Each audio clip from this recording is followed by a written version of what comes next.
Hi, everyone. My name is Joy Johnson. It is really my honor to be the president of Simon Fraser University. And I'm really excited to welcome you here this evening to the final in a series of President's Faculty Lectures.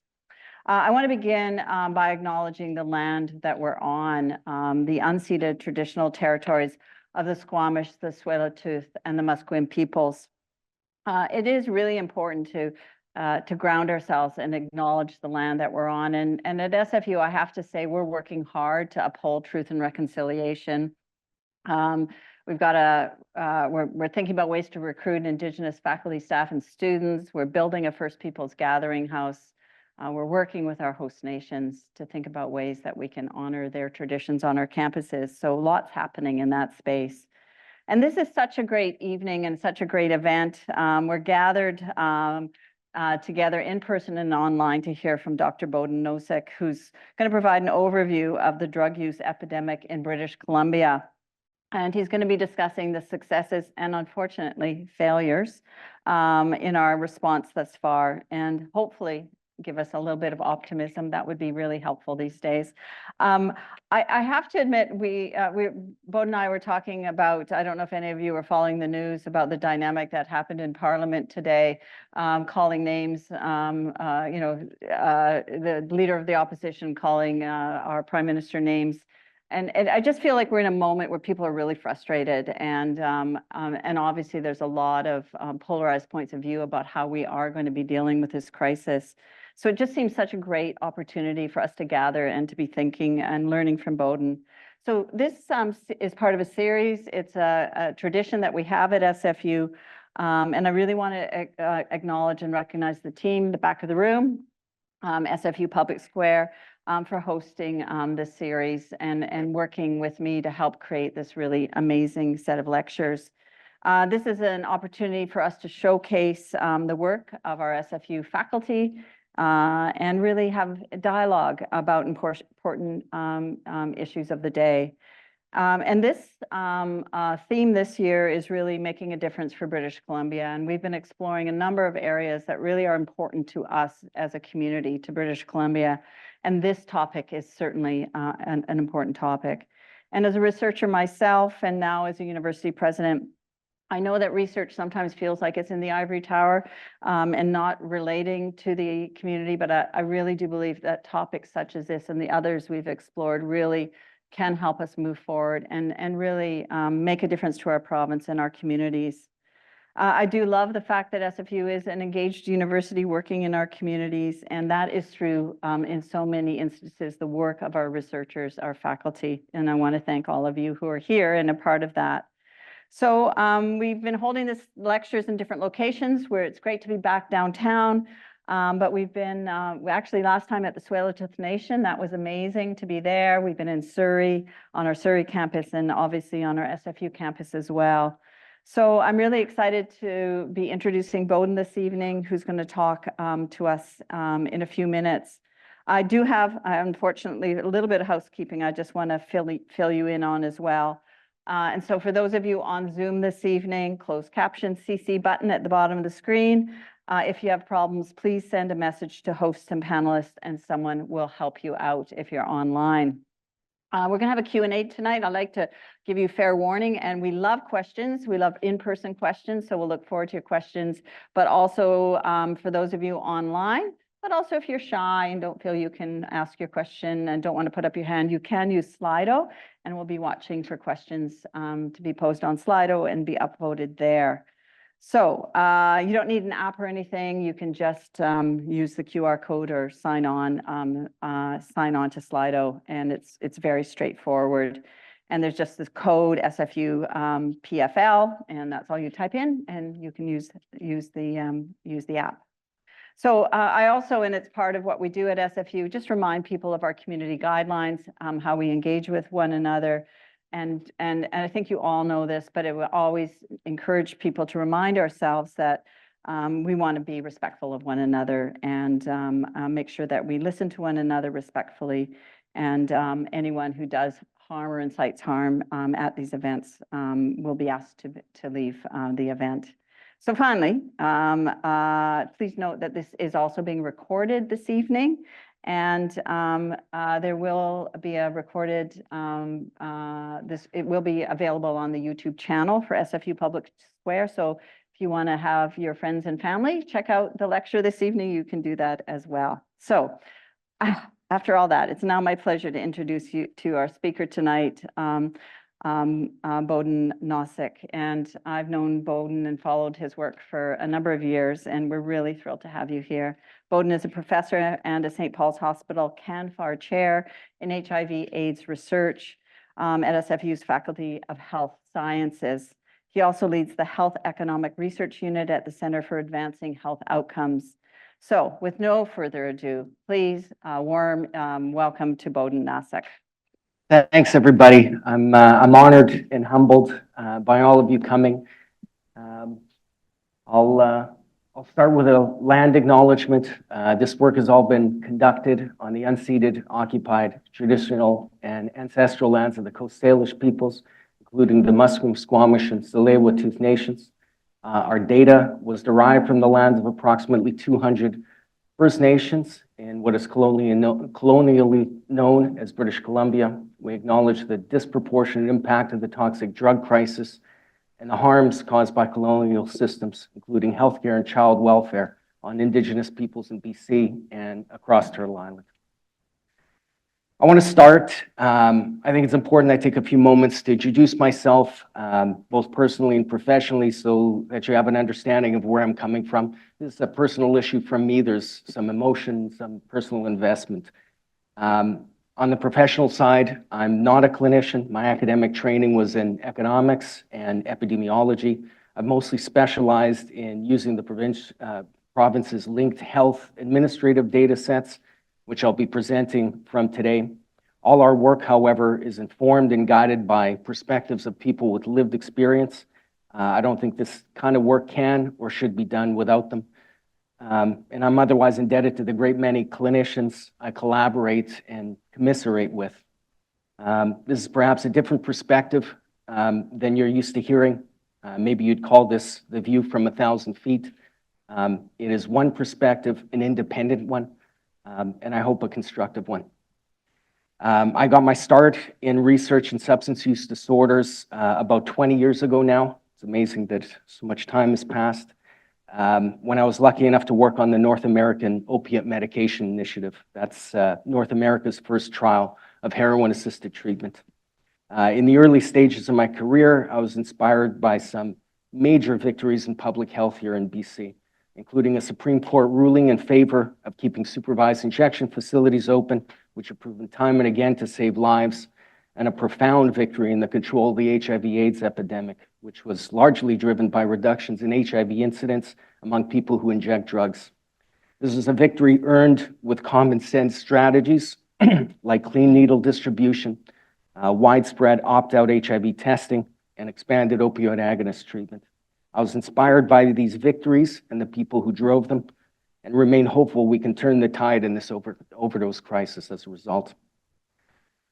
On a personal note, I'm a first-generation Canadian descended from Ukraine. My parents came here displaced by war and were embraced by the large expatriate community in Winnipeg, which is Treaty 1 territory. We were allowed to practice our religion and culture, and the community thrived as a result. I'm dismayed that our First Nations peoples weren't and are still not afforded the same luxury. And so I take my responsibility to truth and reconciliation very seriously. I consider myself a public servant, first and foremost, and I'm proud to be working with First Nations health authorities. Some of my colleagues are sitting here with me, so I'm glad to see you. They're collaborators on all our teams work in substance use disorders, and nothing we publish about this population goes without their notice or explicit collaboration. I otherwise don't have any personal experience with addiction, not individually or in my immediate family, thankfully. That said, I've lost neighbors like many of you, colleagues, and extended family members to this crisis. And I've seen how devastating these losses have been to families and communities. To those who have lost loved ones to a drug overdose, what I'm about to present may be triggering. I urge you to take a breather when you need it and seek out a counselor, an elder, or other support if you're feeling overwhelmed. Okay, so despite all that context, I'm ultimately a numbers person, a data geek, maybe the data geek. And there are really three statistics that stick in my mind and have really oriented me in my work through the years. So the first is 12 years. That's the median age of first injection among Naomi trial participants. This was my first role in addiction, and that number struck me like a lightning bolt. I think about it. My daughter is 12 years old right now. She's a wonderful kid, thoughtful, very special, but in no way able to make an informed decision about something like drug use.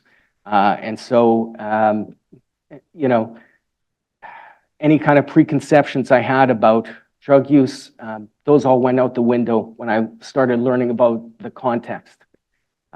2.5% is a very sad statistic, and one that you know, maybe not enough people know about. This is the percentage of episodes of opioid agonist treatment. This is our evidence-based treatment for opioid use disorder.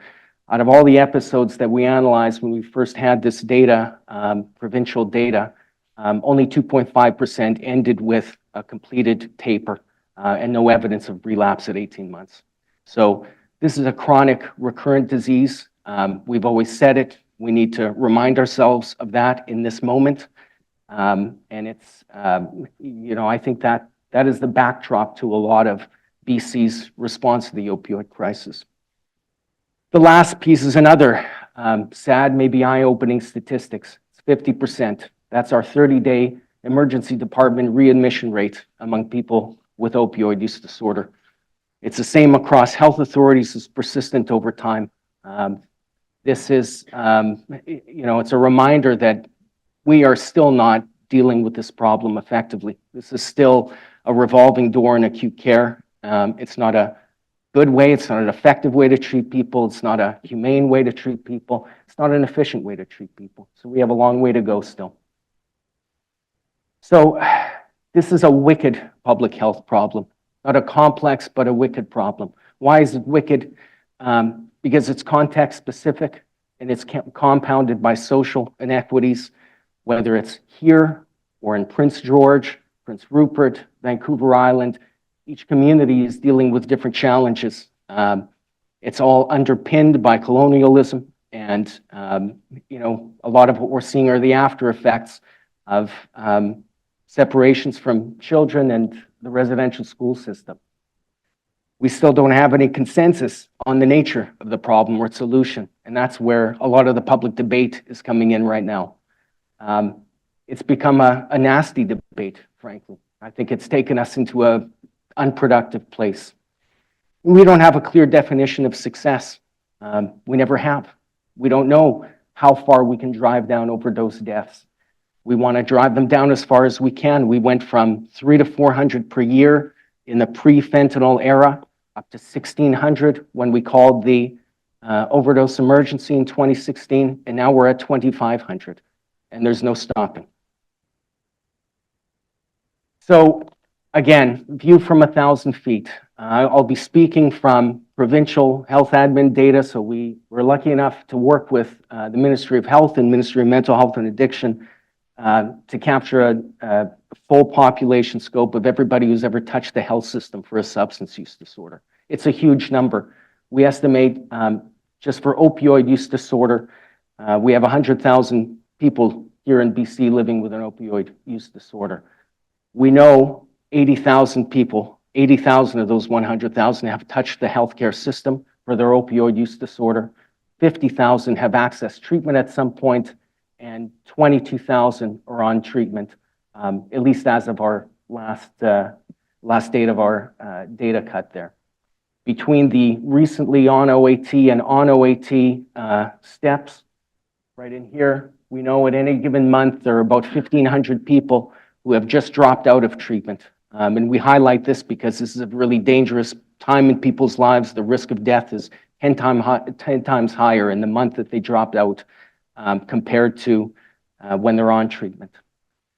And the other point to note here is that there's a large population here who are not accessing the care system. So keep that in mind whenever you hear about a discussion on recovery-oriented models. They are good for some segment of the population, but it's not a provincial strategy. It's not something that we can hinge all of our hopes on. We do have some success stories, some people who are able to stay on treatment long-term. I wish they were more common, but their stories and the evidence of them being able to succeed gives us hope that we can promote more people to stick in treatment. And this really is our best chance of keeping people alive. That's the bottom line. Another sad reality here underpinning all of this is opioid use disorder has been on the rise for a long time. 20 years of consistent growth in the number of new OUD diagnoses from 2003 going all the way up to 2017. This number spiked during once fentanyl was introduced because your likelihood of showing up in emergency in an emergency room is far higher using fentanyl or other analogs compared to heroin, what was here before us.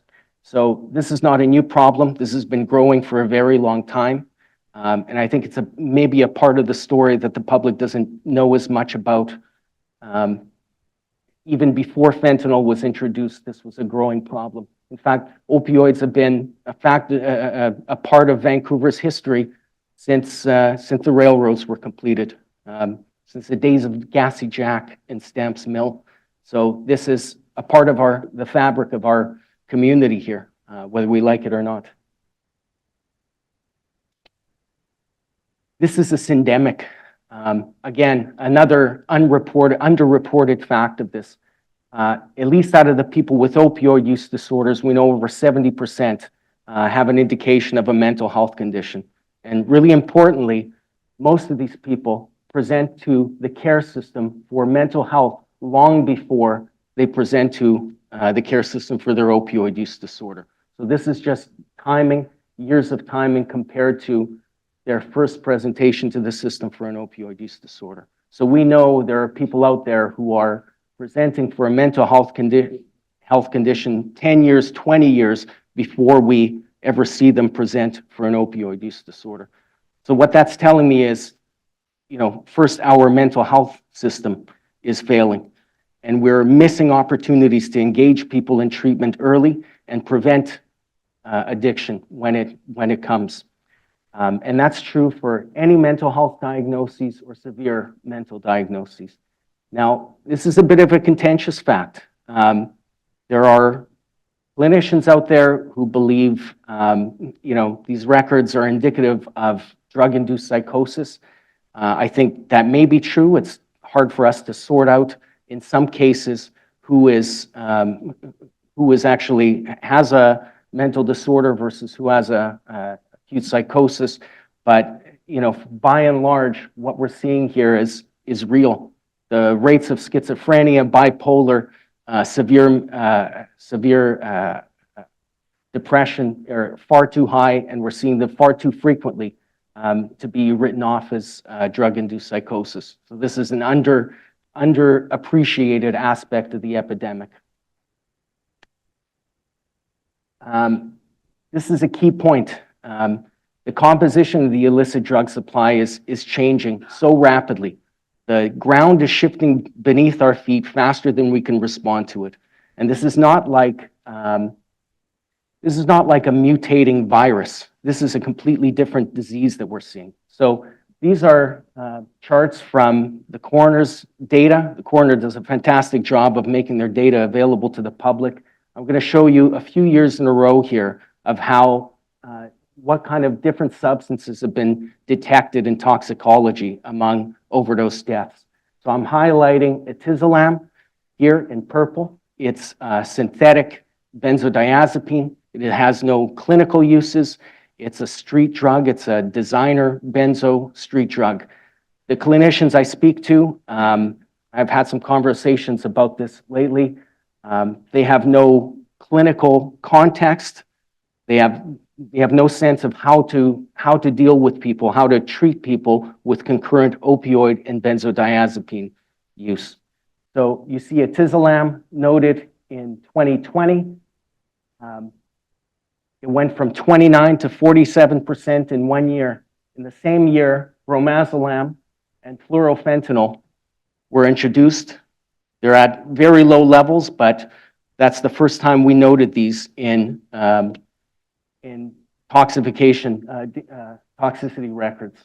Fluorofentanyl is a fentanyl analog that's twice as powerful as regular fentanyl. There are numerous fentanyl analogs, and we should expect to keep seeing new ones introduced over the years. So fluorofentanyl went from 0% up to 42% in the span of 2 years, and now it's at 49%. Again, the ground is shifting beneath our feet. And atizolam went from 29%, up to 47%, down to 25, down to 3, and down to 2. And so bromazolam has totally replaced atizolam. You know, our doctors are not able to keep up with this. This is horrific. And it's not just new compounds being introduced. There are more and more being introduced. So when people are dying, they're dying with multiple drugs in their system. So it's really a vexing problem, and I really don't envy the clinicians who are having to make really difficult decisions. I mean, the principle is first, do no harm. You know, what to do with the benzodiazepine use disorder, how to treat it alongside OUD. Do you prescribe another benzodiazepine to maintain them? Do you try to taper that benzodiazepine? There isn't a good consensus on that. We're in uncharted territory. Our response to the overdose crisis, it's the amount of effort and energy and good work that went into this is really staggering. It's sad to see this. This is a slide from a presentation from the Overdose Emergency Response Center in 2016, 2017. The package of interventions focused on 8 different domains, and they have delivered on a lot of these domains. Naloxone kit distribution, I'll talk about it in a moment. It's a massive victory in this province. Absolutely staggering. I don't know that anybody did naloxone implementation better than British Columbia. Our overdose prevention services outstrip the rest of Canada, outstrip the rest of the world. Our acute overdose risk case management, our surveillance, again, nobody is more transparent and nobody has a more robust surveillance system to track this epidemic. Our treatment and recovery, we've put a lot of effort in to making the medications easier for doctors to prescribe, bringing more doctors into the fight, reducing co-payments for patients. There have been a lot of victories in treatment. Social stabilization, I think, is probably the domain where we've had the most difficulty addressing, right? This is outside the domain of public health, and multi-sectoral solutions are probably the hardest to grapple with. Peer empowerment in employment, I think we've made headway there, although there's lots more to be done in that domain. Cultural safety and humility, I think, you know, the shift that I've seen in my practice, in my sphere, has been notable. I think we are making headway there. I don't want to say we've reached a destination, but there is a lot of positive movement there. And finally, addressing stigma and discrimination in human rights. I think we have a sterling record of that here. I really do. Although the lack of success, I wonder if this is if the pendulum swings in the opposite direction. So these are the things that I'm concerned about. Again, take-home naloxone was a massive success in BC. We went from 0 sites offering take-home naloxone in 2012 all the way up to 2,200 in present day. And the number kept rising even throughout the pandemic. That is a massive victory. You can go to just about any community-based pharmacy and pick up a naloxone kit anonymously. You can't say that about just about any other jurisdiction anywhere. It's a massive success. My colleague, Mike Irvine from the BC CDC, and this is really the BC CDC that deserves a lot of credit for this. He believes that there were over 1,500 overdose deaths averted between 2016 and 2017 due to BC's take-home naloxone program. Despite all these increases in overdose deaths, you know, it's hard for us to imagine a world without the strategies that we put in place. We don't know what the counterfactual was. Everything that we see suggests that matters would be a lot worse if we hadn't done what we did. Opioid agonist treatment, I've talked about it before. It's more accessible than ever. You can get it in more places. There are more prescribers offering it, more prescribers registered to prescribe. It's a fantastic story. On the Z-axis here, you see the number of people, number of OAT episodes, and how they've climbed over the years. We have made this more accessible. Unfortunately, retention is our major measure of success, is on a steep decline. In fact, it's been declining for the past 12 years. That's a major failure. It's terribly unfortunate. And again, it speaks to the challenges of managing a disease which has fundamentally shifted. Our dosing protocols, our clinical guidelines are all based on the pre-fentanyl era, are all based on data from the heroin era. We just haven't adjusted fast enough to acknowledge the increasing tolerance. And again, benzodiazepines have further complicated things. There have been changes in the availability of medications. We made buprenorphine naloxone first-line treatment.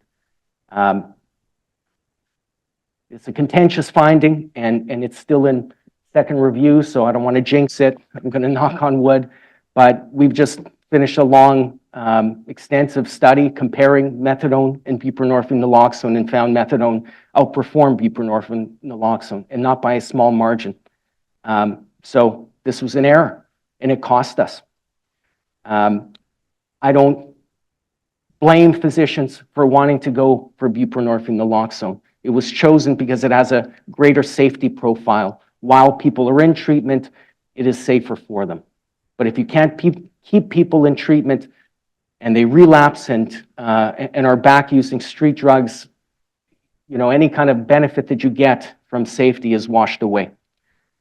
So, you know, part of the decline that we're seeing here also is that we've made this more accessible to more people. And so where it's a lower threshold service, you know, there are fewer, we're not skimming the cream off the top. We're getting more people who are less likely to stick with these programs. So, you know, a decline in retention kind of goes hand in hand with that increase in access. Nevertheless, this is something that we really have to work on. And I just want to point out there are 3 lines here, depending on how you define an episode, whether 5 or 6 days is discontinuation or 14 days or 30 days. It really doesn't matter. It's a decline regardless. And it's a decline we haven't been able to reverse just yet. So we need to reconsider and continuously reevaluate all aspects of treatment. Our clinical guidelines make recommendations on starting doses, at the rate of titration of medication, how frequently we do urine drug testing, what to do with doses when there are breaks when there are interruptions in treatment, when to start carries or take-home doses, when to initiate a taper if a client chooses one, and at what rate to carry out a taper. All of these questions need to be evaluated and continuously reevaluated. We're trying to do that with the population level data. They're difficult questions. I'm looking at one of my PhD students leading one of these challenging studies, but they're important. We need these answers. I sit in 2 worlds, in HIV and substance use disorders. The amount of evidence, the amount of investment in clinical guidelines in HIV, I mean, it pales in comparison. We're talking billions of dollars investments of research investments in HIV clinical guidelines. In opioid use disorder, it's more practice-driven. There's very little hard evidence on what we're doing and how we're doing it. So that's something that, you know, BC can potentially be a leader in. we can inform the rest of the world on how to do this. But again, we need to keep evaluating and reevaluating this as we go. Finally, prescribed safer supply. So I was a senior author on the study, the provincial evaluation of the prescribed safer supply study. Amanda Slaunwhite was the lead author. This was a controversial study. There are a couple of pieces of context that I feel like the public maybe doesn't fully appreciate about this. This was a desperate measure at a desperate time. It was implemented in the first weeks of the pandemic because we knew that supervised injection facilities were going to close. And we knew if those facilities were going to close, people were going to die. Unfortunately, it wasn't enough, okay?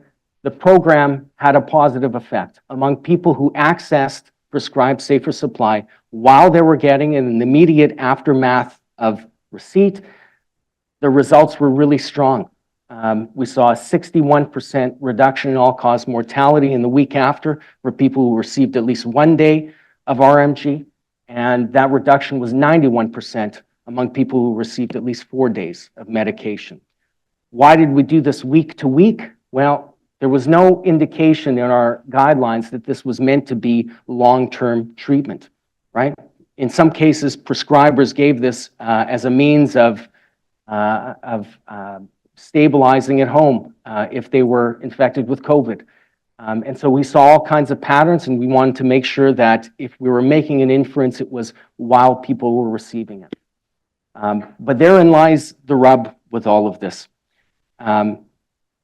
Prescribed safer supply worked when people were receiving the medications. Anytime you were using something prescribed as opposed to something on the street, you were at lower risk of overdose death, no question about it. You can say the same thing about supervised injection sites. You can go to a supervised injection site 99 days in a row and never suffer a fatal overdose. On the 100th day, if that site is closed, or if you choose to inject at home alone, you will die. It's the same with naloxone kits, right? Naloxone kits are hugely effective, but only if you're using with somebody who can administer it on you and is trained to use it. So these are all partial solutions. The province has invested heavily in these because they are our most direct means of reducing a death, okay? They're our best chance at reducing deaths. Unfortunately, the threshold of sustaining their effect is really high, right? These people have, a lot of these people have challenging lifestyles. They're not housed adequately, and there's a degree of chaos in their day-to-day life. And so it's hard to keep people engaged and hard to sustain that protective effect. A lot of the public dialogue has shaped how this program has rolled out. Most of the, the news that you hear is about diversion, right? Are medications being diverted? Are they being given out in schoolyards? By the dialogue you hear in the newspapers, you would think they would be. The fact is we haven't seen an increase in opioid use disorder, not in children or youth under 24, not overall. We only see hydromorphone is very rarely detected in overdose deaths. And it's one component, one drug in a mix of many typically that we see. It's only 3% that we see overdose deaths with hydromorphone included. So again, there's a lot of anecdote, a lot of rhetoric, a lot of the public discussion driven by ideology and not evidence, not facts. Furthermore, the implementation of this program was not what it was intended to be. When it was taken up, it was done in large urban centers, Vancouver and Victoria, by prescribers who had large caseloads. What I'm showing you here is a network analysis led by my fantastic PhD student, Megan Kurtz. Every dot here in this diagram is one prescriber, and you can see they're clustered within larger clinics.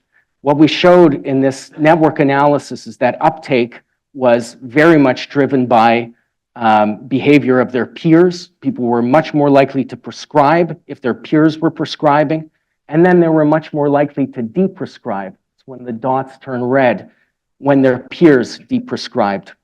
So what do we learn from that? Well, we need to do a better job of communicating to prescribers.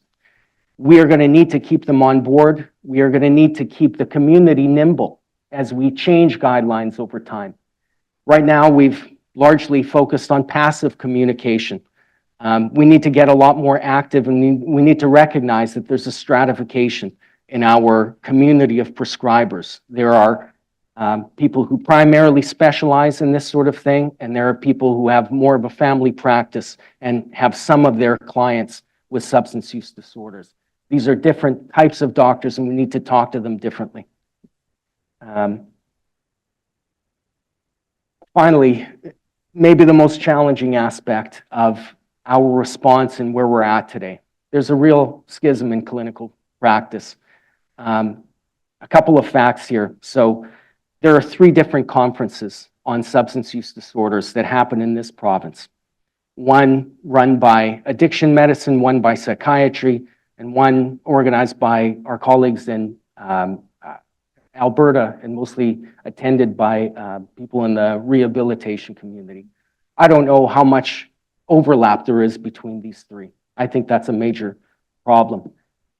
Just at the most recent national conference, CSAM conference, Canadian Society on Addiction Medicine, our team presented a number of, I think we had 5 different presentations.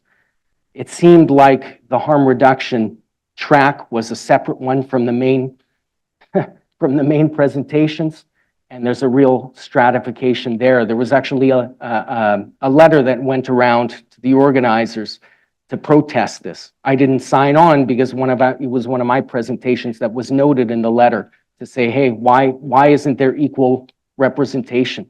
Why isn't there any overlap? Why have we created silos?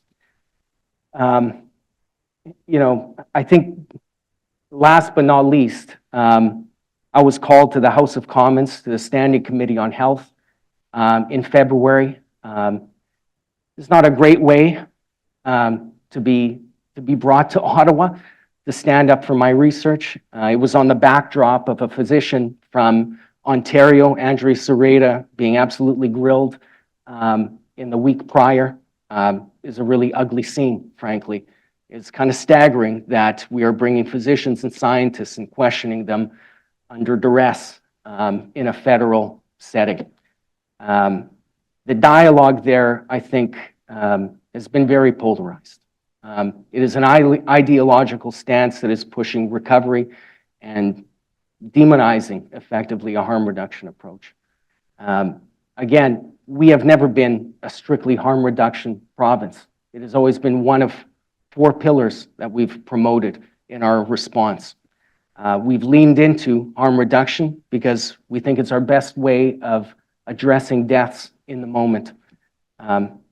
We haven't gotten there, but the fact is nobody has. We have failed. There isn't a jurisdiction on this earth that has dealt with fentanyl and has dealt with it effectively. We are all learning at the same time.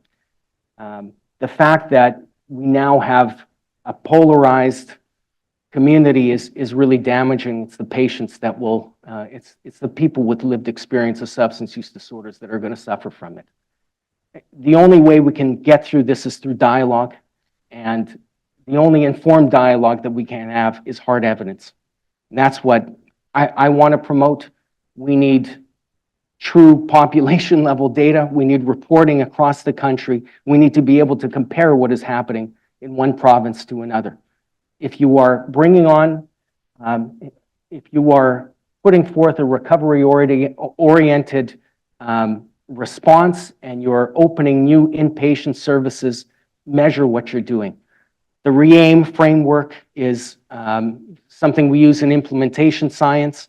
I think it's a really useful little moniker, a useful framework to think about if you're trying new things and implementing new services. So we need to ask about reach.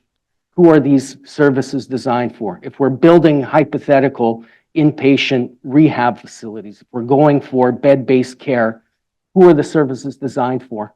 What percentage are accessing these services, and is access equitable? Do we actually have the money to build bricks and mortar facilities to do long-term rehab? Moreover, do we have the staff to staff them up? That's where the real constraint is from my perspective. We don't have that workforce. We are already constrained in healthcare, and that problem is especially true in addiction. Effectiveness.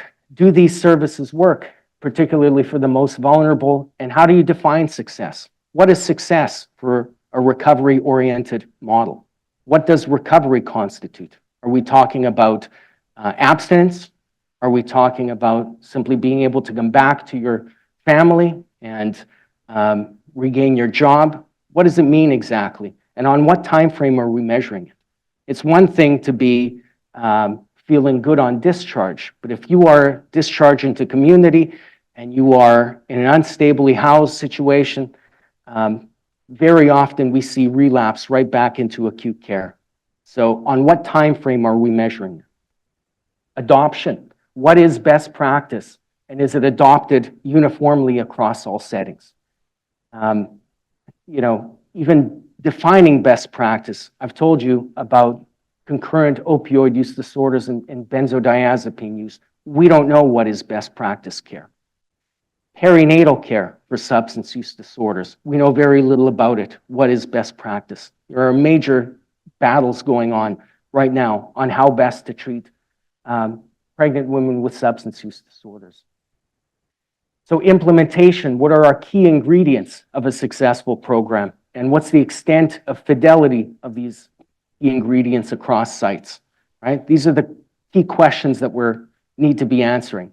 When we see these, performance of these kinds of facilities in our data, we know somebody went to a facility, we know what kind of outcomes patients experience after they leave. What we don't know is what happens while they're in this facility. Who are they seeing and what is working for them, what isn't working for them? We need all of that information so that it can be repeated and it can be built upon. Finally, maintenance. What kind of financing is necessary to sustain these services? How can they be adapted to address the required changes in the future? Because this is a changing, evolving problem, and we should expect continuing change. So, you're going to hear a lot about recovery in the media in the coming weeks, months, years. I need to see these answers. I think the public needs to know about what is actually effective. The truth is we know very little about effectiveness of long-term rehab facilities. Why? Well, because most of these are privately run, and so the data is proprietary. It's a major point of contention in this province. It's one of the pieces of the care system that we don't know much about, and I know it's a big frustration in the public health officer's office. Finally, if we are building facilities, these are not going to be one-size-fits-all facilities. We've just done a 2-year project on perinatal substance use. In the middle is a diagram of the incidence of substance use disorders across health service delivery areas, and you can see incidence is up to 7 times as high in the north as it is in the Lower Mainland. There are only 12 acute care beds until St. Paul's opened up a few new ones. 11 of them were in Vancouver, 1 in Nanaimo, and truly nothing up north. This project has spanned qualitative research, and we've used our provincial admin data. The qualitative research, the perspectives that we've heard from these women have been maybe the most harrowing experiences that I've heard of. In some cases, we have good services and people have been able to access them. In others, there have been terrible experiences. And we heard accounts from women who have been able to be discharged into a supportive housing facility after hospital, but then they get trapped there, right? They don't have a safe environment to go home to, and so they risk losing their child if they leave that supportive housing facility. We've got a lot of work to do. And if we are going to build bricks and mortar facilities, the first one has to be for women with substance use disorders. Just from a strictly value-based perspective, it's not just the woman that we're caring for, it's the child that we're caring for, and they have their entire lives ahead of them, right? Another consideration is concurrent mental health disorders.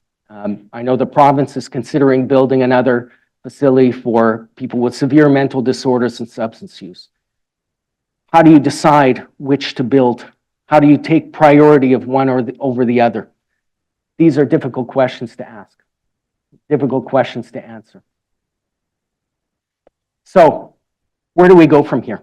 What are some concrete steps that we need to take the next steps here? So first, mandatory medical school training in addiction medicine. I wrote a paper 10 years ago arguing for this. I'm amazed that this isn't standard practice. I'm glad that SFU is building a new medical school, and I know this is a big priority for us. We need more doctors who are ready and equipped to deal with the challenges of the 21st century, addiction medicine and mental health. Second, we have to fully commit to a learning health system. And I mean fully commit to it.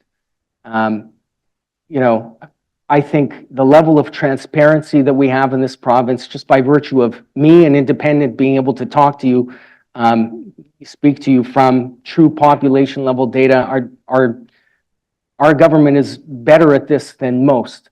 But there are still pockets of data that we don't see. There are still comparisons that we aren't making. And a lot of this is proprietary data. There are a lot of conflicts. There are a lot of people who don't want to be seen in a negative light. I've run afoul with some of these people, detox services, for instance. Short-term detoxification is not an evidence-based practice, okay? If you have a detox facility, its main goal should just be linking people to care. A few years ago, we did a study on Vancouver Detox. It showed that that was not happening. People were waitlisted, many weren't making it onto treatment, into the facility. Among those that made it into the facility, many weren't making it to the end. Among those who made it to the end, very few were being linked to treatment in the community, and our readmission, again, we were just seeing them in acute care within a month. So we've got some major problems to solve. We need data to answer these problems. Again, this is the disease is changing under our feet. And so the changes that we make in treating these people, we need to be monitoring them and comparing them and determining what works best as we go. There has to be reform in opioid agonist treatment policy and practice. I've told you about the various ingredients, dosing practices, but some of the things that we're doing, the barriers that we're putting in place for people to stay on treatment. I always say if I had an opioid use disorder, there's no way I could go into pharmacy every day to pick up my medication, to go and do a urine drug screen once a week to stay in my program. I think there is space to engage peer supports. This is a place where we can absolutely use the wisdom and experience of people with lived experience to help people through this. We just aren't doing a good enough job, and we need to reevaluate this as a whole. We need to reinforce the mental health and addiction care system, its staffing and its financing. I think, maybe we haven't done a good enough job of quantifying the amount of damage that this has done, not just to individuals, but entire communities.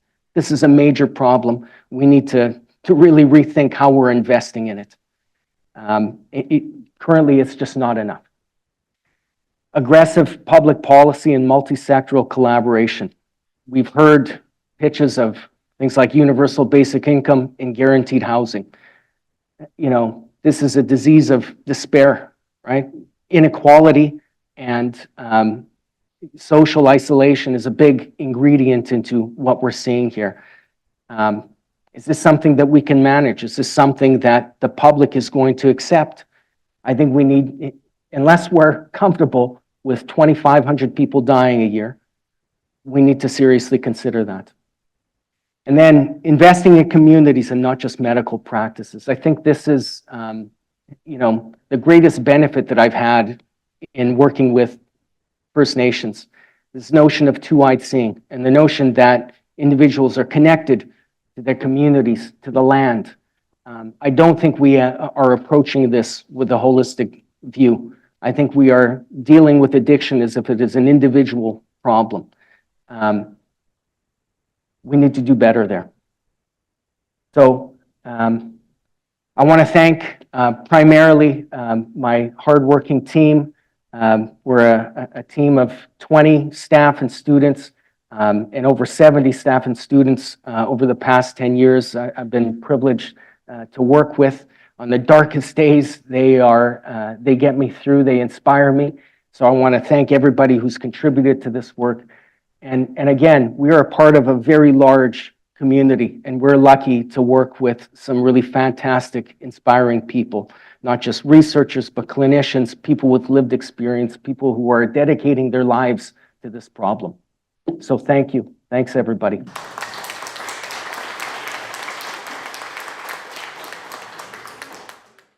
You've got a great turnout considering. Great to see. Yeah, it's fantastic. Sorry to take you away from the hockey game. Yeah. Thanks for coming. Well, what a wonderful, overview. I learned a lot. Some surprising things for me about how much the disease is changing, as you said, under our feet. I'm going to encourage you to start thinking of your questions and those online to think of questions as well, but I get to start. And, I really, Boden, I really loved the way you positioned yourself at the beginning. I think it's really important for us to think about, ground ourselves and think about that. I was interested that you began your work with the Naomi trial. I did. Yeah, so how did you, an economist, how did you end up there, and just a little bit more about your background?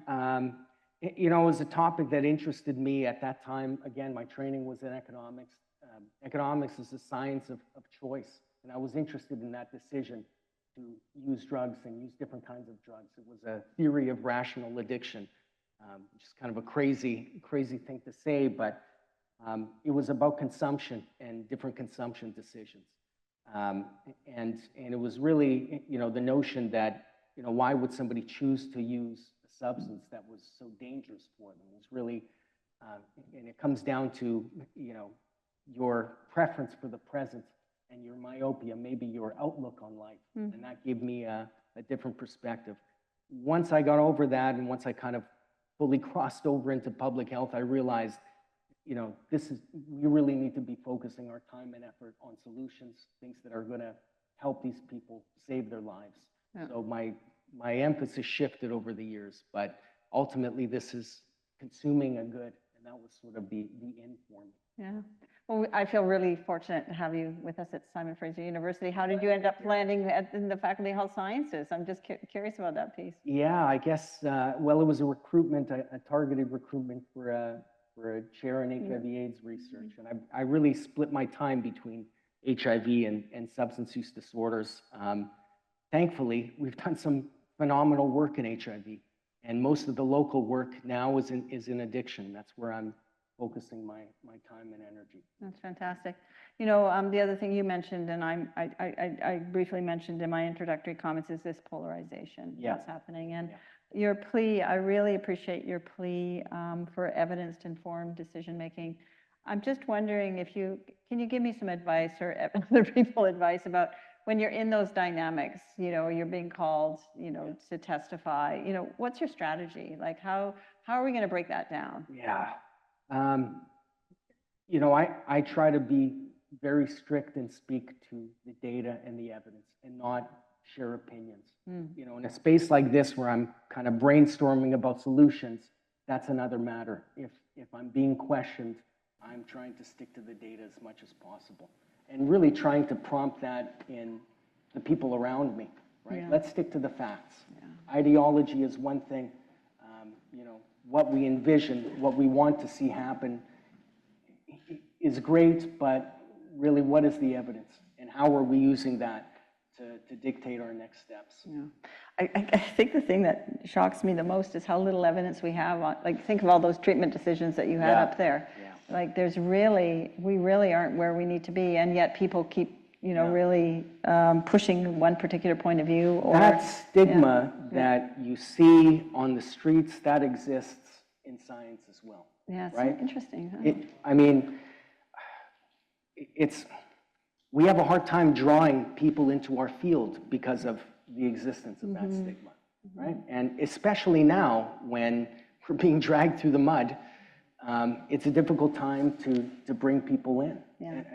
And I hope there are enough young people, energetic young people, who are willing to, who have the courage to face up to that, because we need an army. Yeah. We need a lot more people, not just clinicians, people who can analyze data and generate good evidence. Yeah, no, absolutely. No, it's, I think, and I was going to ask this question as well. There's a question about publicly available data. It is, we fund a lot of these programs, and if we don't have the access to the data, it's quite shocking, actually, isn't it? It is. So, I mean, as if you are drawing public funding for your clinic, I don't see how you can deny sharing your data. Yeah. But that is still happening. Yeah. It's a barrier that we have to overcome, whether it's use of a public health order. We were able to access corrections data by Bonnie Henry issuing a public health order and forcing the issue. Yeah. Or whether it's changes in legal proceedings. Yeah. That data needs to be liberated and needs to be part of our surveillance system. Yeah, so important. Before I get to questions, one more thing I wanted to probe with you is I really appreciated you ending with a focus on women, but also your thinking about our obligations around working with First Nations people as well. And I'm just wondering if you could talk, and even around the publication of data and findings and making sure that that nothing's being reported without that kind of collaboration. Yeah. I'm just wondering if you can share a little bit more about that process and how that works, because it is it's I'm sure has some challenges. Yeah, I mean it's taken a lot of time. This is a journey. It's been a 12-year journey, and at the start it was a little bit bumpy. We were not talking about truth and reconciliation, about two-eyed seeing when I was in school. Yeah. This is all something that's evolved in the last 10, 15 years. So, I was lucky enough to keep pestering some good people at First Nations Health Authority and eventually win them over, win their trust. But it's an openness, it's a respect, and I'm trying to learn.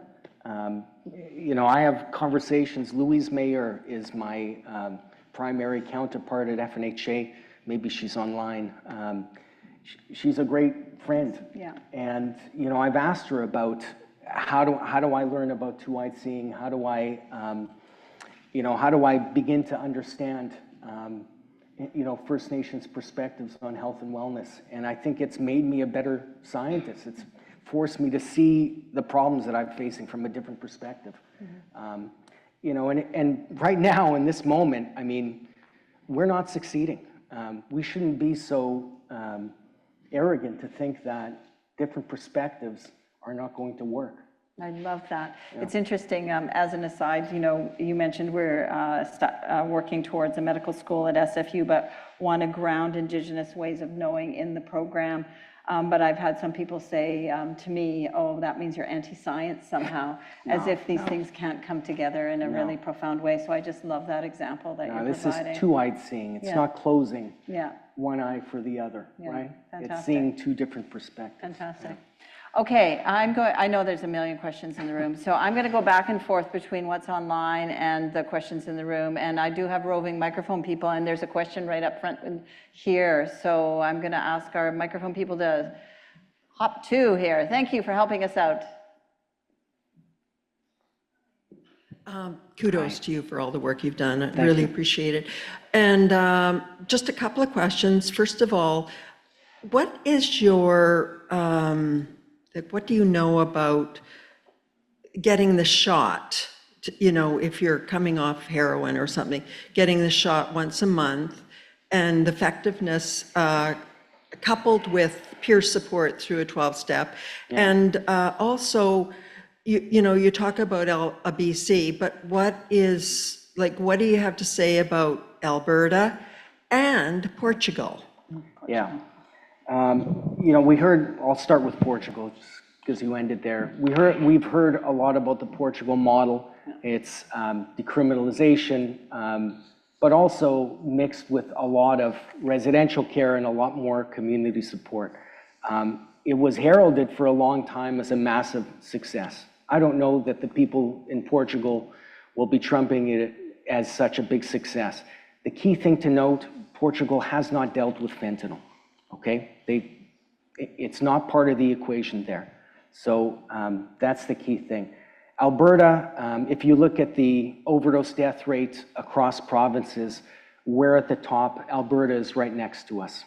And the rest of the provinces are, you know, half as high on a rate basis. Alberta's approach is really being driven by ideology right now. I want to see them succeed. I honestly and sincerely want to see them succeed. They have a heritage fund to build infrastructure, and you know, I wish them the best. I hope they are measuring what they're doing. If they do succeed, we need to know why it worked, how it worked, who it worked for. So, you know, it's a lot of sort of angry rhetoric. You know, I've been at conferences and been heckled by folks from Alberta. I don't think that's a constructive way of going about things. I don't want folks from Alberta to hear me if they're joining online, and you know, I don't want to proliferate the schism, right? I want to reach between provinces, right? We are all dealing with the same issue here. We need to work together, not work against one another, not sling mud at each other. I'm sorry, the first question was about extended release buprenorphine, right? Yeah. That's a new form of buprenorphine. It's only just starting to be used. I've heard some requests. I had a request from a colleague to know about how well it's doing. I don't think it's been scaled. I don't think a lot of people are accessing it. I've known about this for 10 or 15 years. It didn't do that well in its initial clinical trials. I don't think we should expect this to be a game changer. I will say, and it's something that I probably forgot to mention in my presentation, prescribed safer supply, most doctors who prescribed it didn't do it alone. They tagged it on to OAT, so it was combination OAT, and that was actually really effective. Okay, people who were getting hydromorphone tablets and opioid agonist treatment were able to stay on treatment much longer than if they were just on OAT alone. So that's maybe a silver lining of this experiment. We need to try new things. That's a difficult thing for a physician, though, right? It's first do no harm. So How do you know? How do we know, right? Yeah. We need to try, we need to respond to patients' needs and eliminate their withdrawal symptoms with whatever means necessary. Yeah, it's tough. I'm going to go online. Question here, how can we support people who are not at a point where they're ready to seek treatment? And you kind of alluded to that large group, right? That's right, yeah. And are we placing our morals upon folks when we are desiring them to get clean? Yeah, I mean, that's the fallacy with the recovery-oriented treatment model, right? There are some segment of the population that are ready for this sort of thing, and we want those services to be as good as they can be for those people. There are others who aren't ready. There are others still who really distrust the system because of structural racism or because of past poor experiences. There need to be tiers of different services available to them. That's why we've emphasized naloxone kits, drug checking, supervised injection sites. We need to reach the full scope of our population, not just the small segment that are ready to step into a treatment program. That's so important. I'm going to take questions in the room, and I know there's a few at the back, so just raise your hand and the microphone will come to you. Yeah. I can stand up. If you could stand up, we can't see you. Okay. I'm Deb Bailey. I'm with Mums Stop the Harm. There's some of us here tonight, and we've lost our kids. For the past 8 years, we've been working with government. We've been sitting on their committees. We've been meeting with them regularly. And we are very frustrated because of our lack of success in moving them forward. There's just a lot of denial amongst it, or a lot of tokenism that's given to us, and we're pretty frustrated with where we're at 8 years later. Do you have any ideas for how to push government? Yeah, well, let me first say I'm terribly sorry for your loss. As a father, I can't imagine it. Yeah. Thank you for your strength and your willingness to be an advocate and an activist for all the parents whose children are still dealing with this. It's a useful purpose for anger. It's a good way to channel it. That's good. I hear you. There's a lot of frustration all around, and I hear from colleagues of mine who are saying the same things. The fact is, this has become politicized. I feel like this is the opposite of what I saw in HIV. HIV, there was so much positive momentum. It was one success after another, and it became just a snowball effect. Here, this is a failure, and that failure is now snowballing, and it's creating more and more animosity, and it's creating gridlock. People are afraid to make the wrong move at this point. We're facing election in a year. We're likely going to see a change in government.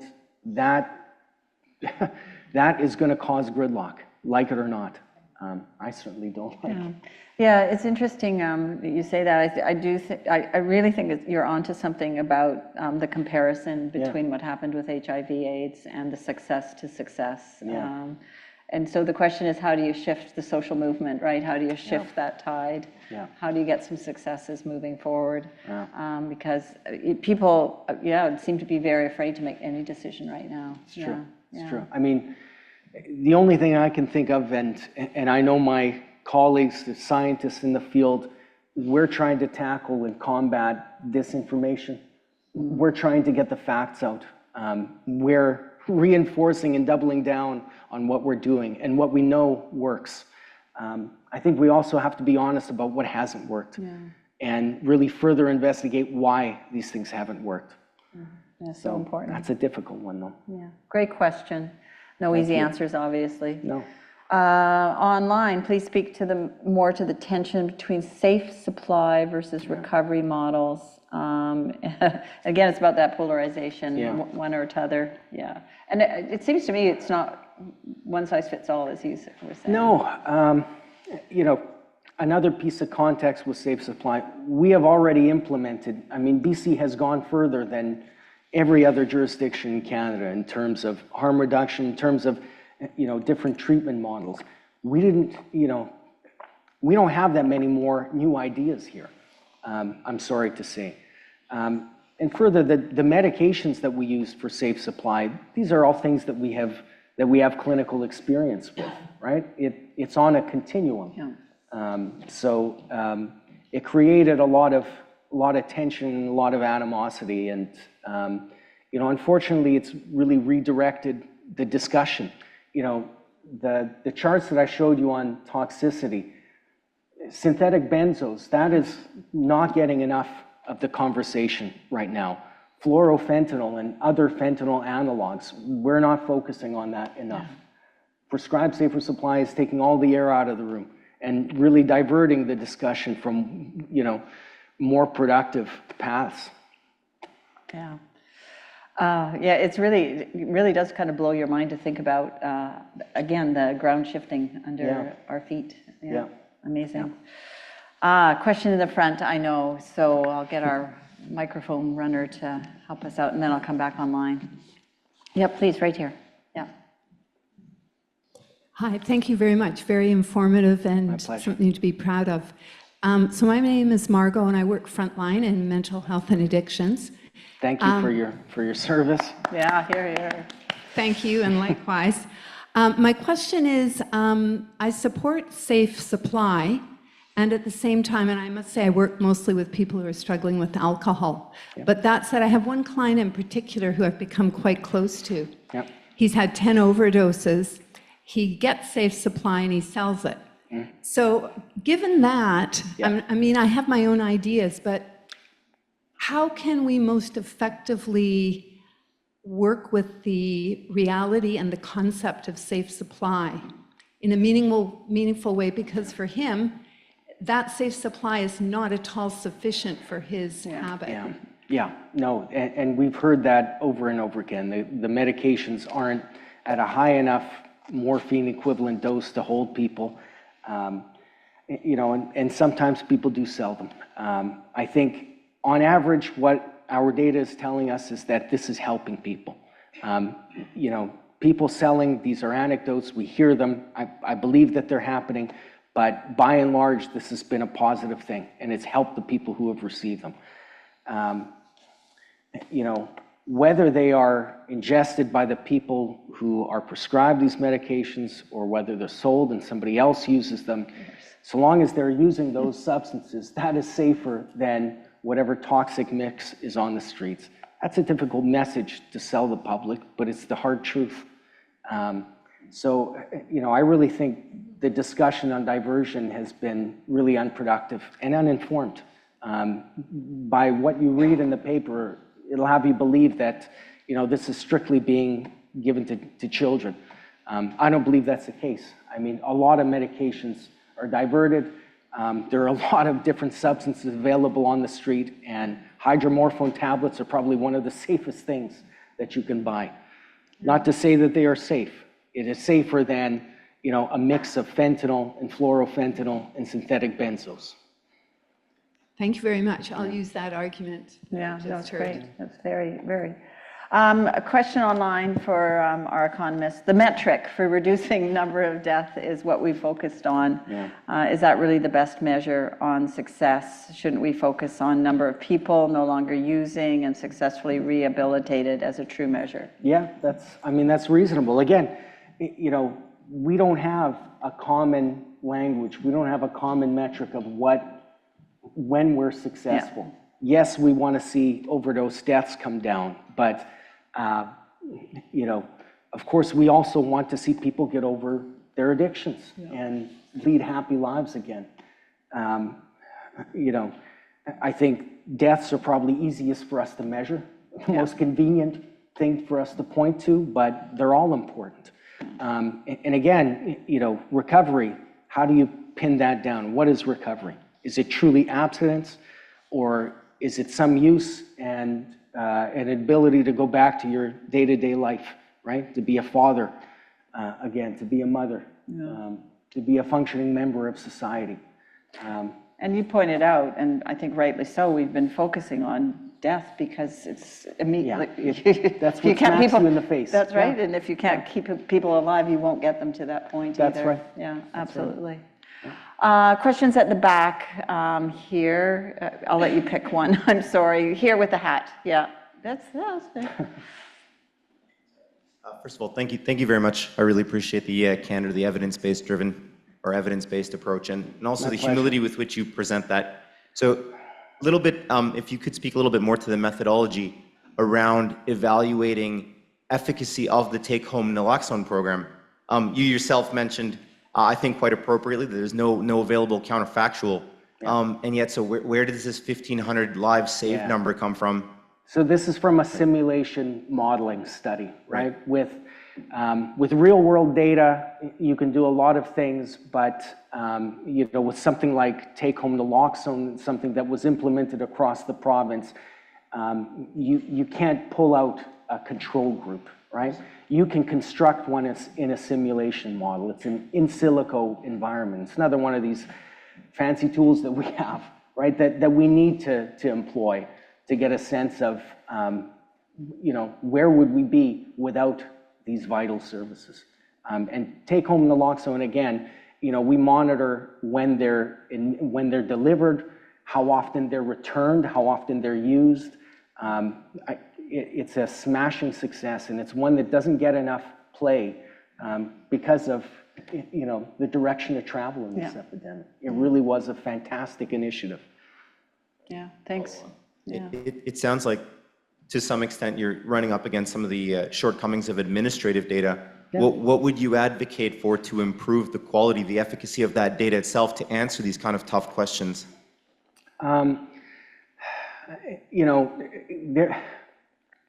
there are always improvements that we can make. We don't see clinical sites, for instance. We don't have anything on long-term care facilities. There are pieces of this puzzle that we can't see. That said, nobody has better linked data than this province. This province invested heavily in health admin data, particularly the PharmaNet database, which gives us a vision into what is happening that is a lot more clear and articulate than anywhere else. It's really an amazing thing, and it's not just changing health policy here. The rest of the world learns from what's happening here in BC because of it. We can always promote and get more, clinics on board. Electronic medical records from clinics, that is something that we need, right? When the backlash started coming on prescribed safer supply, we didn't have a means of addressing it directly. We can tell what substances people are using when they present to clinic, but only in EMR records, right? Either from free text fields when they're visiting their physician or from results of urine drug screens. That data isn't available to us. It is siloed within clinics right now. That's something that we need to bring together. If I had a wish list, that would be tops on that list. Thanks for the question. Great. Online, a question about family doctors again and what their role. I talked a little bit about that. I don't know if there's more you want to say about that. Yeah, I mean, it's such a tough field to break into. Yeah. And I think there's stigma even in clinical practice. Yeah. You can educate yourself. You can take an OAT training course, a weekend training course. You can screen your patients, screening and brief intervention. And, if you're not comfortable treating them, you can make a point of trying to refer them to clinics that you know that can do better justice. Yeah. It's a difficult job, and I don't envy clinicians right now, physicians who are having to prescribe. But, we need them, right? Yeah, they are we do. on our front lines, and this is especially true in rural areas. It's one thing to be in the downtown east side or in Surrey, where there are lots of service providers clustered. If you're in Prince George, Prince Rupert up north, it's a whole different ballgame there. So just awareness, training and awareness. No, absolutely. One more question in the house here, maybe over here. Yeah, I was just wondering if you could speak to the province's decision to decriminalize to select drugs, I think it was like 2.5 drugs, and then also their I guess it was quite recently. That question was going to come, wasn't it? Yeah, of course it was going to come. Yeah. Maybe I'll just repeat it for those of people online. It's about decriminalization and then the reversal, potential reversal of that. Yeah. Yeah, and if you could speak a little bit towards that, and also whether, just your opinion on whether you think that's a step forward or a step back. Oh boy, my opinion. Boy, what's the evidence? You should ask. What's the evidence? Yeah. So, I mean, decriminalization was done to destigmatize and get people to be willing to talk about their addictions and see somebody about it. By recriminalizing it, I think it is going to force it indoors, and it is going to increase harm for those people. That said, this is really, we have to grapple with this with the public. I've got young kids. I don't like seeing needles in parks, and so it's a difficult dynamic we have to grapple with. I was a little confounded with decrim when it first hit. I was under the impression that we were functionally in a state of decriminalization to begin with. So I've always felt like this has really been a storm in a teacup. And, recriminalization is just part of the noise that's building around and the negative momentum that's building around addiction. So it's disappointing to see. I think it is going to put people in harm's way, and it's a difficult situation we're in. I'm sensing coffee arriving, and but also we are running out of time together. You know, Bowden, I just, you know, someone made a comment online. I just really appreciate, and I also heard tonight, you know, your humility and your willingness to talk and just be honest about where we're at. I think that's what we need right now, is a real sense of just clear information. What is the evidence? What do we know? What do we not know? And you've really, I think, just laid that out. And I guess the other thing is really, the other point that really comes home to me is your approach to the polarization. You know, we need to be able to talk about That's this right. stuff. We Yeah. need to be able to talk about the More evidence. than anything, that's what Yeah, needs to happen right now. absolutely. And so that's come through loud and clear. So please join me in thanking Bowden for a fantastic presentation.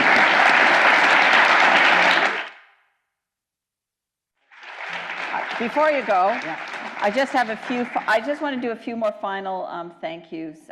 Again, the technical team, thank you to the David Mofagian World Arts Center. Thank you to SFU Public Square. And I'm going to name a few names: Janet, Seth, Gabby, and Nola, and the wonderful volunteers. Thank you for everything that you've done.